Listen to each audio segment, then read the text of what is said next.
బనకచెర్ల ప్రాజెక్టును AP CM Chandrababu ఈ ప్రాజెక్టును గేమ్ చేంజర్గా అభివర్ణిస్తున్నారు.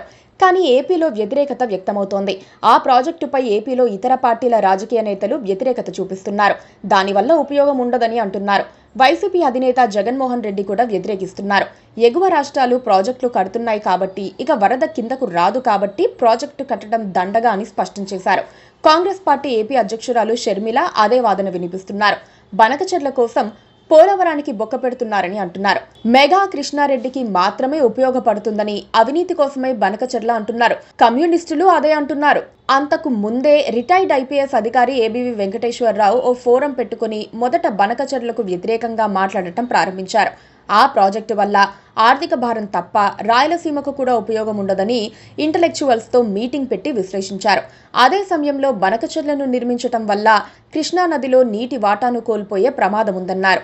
నీటిని ఎత్తిపోయటం వల్ల వచ్చే ఆదాయానికి పెట్టే ఖర్చుకు పొంతన ఉండదని వాదించారు.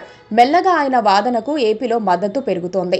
చాలా మంది బనకచెర్ల ప్రాజెక్టును ఏపీ కాళేశ్వరంగా విశ్లేషిస్తున్నారు. ఇది పూర్తిగా నెగిటివ్ కోణంలోనే ఉంటోంది. కాళేశ్వరం ప్రాజెక్టు తెలంగాణకు గుదిబండగా మారిందని ఎక్కువ మంది నమ్ముతున్నారు. 1,00,000 కోట్ల ప్రజాధనం అప్పులను పెట్టి నిర్మించిన ఆ ప్రాజెక్టు వల్ల ఉపయోగమే లేదన్న అభిప్రాయం ఎక్కువ మందిలో ఉంది. ఎత్తిపోసిన నీరు వల్ల వేల ఎకరాల్లోనే పంట స్థిరీకరణ జరిగిందని, కానీ పెట్టిన డబ్బులకు జరుగుతోన్న సంపద సృష్టికి సంబంధమే లేదంటున్నారు. అసలు కరెంటు బిల్లులకే వేల కోట్లు చెల్లించాల్సి వస్తుందని గుర్తు చేస్తున్నారు. ఇప్పుడు బనకచెర్ల కూడా అలాగే అవుతుందని, ఏపీకి గుదిబండగా మారుతోంది కానీ ప్రయోజనం ఉండదని అంటున్నారు.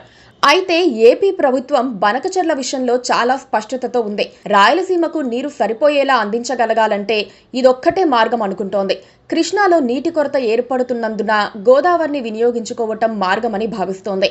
అదే సమయంలో బనకచెర్ల నిధుల విషయంలో పెద్దగా తంటాలు లేవు. పెన్నా గోదావరి అనుసంధానానికి కేంద్రం నిధులిస్తోంది. జాతీయ నదుల అనుసంధాన కార్యక్రమంలో భాగంగా నిధులొస్తాయి.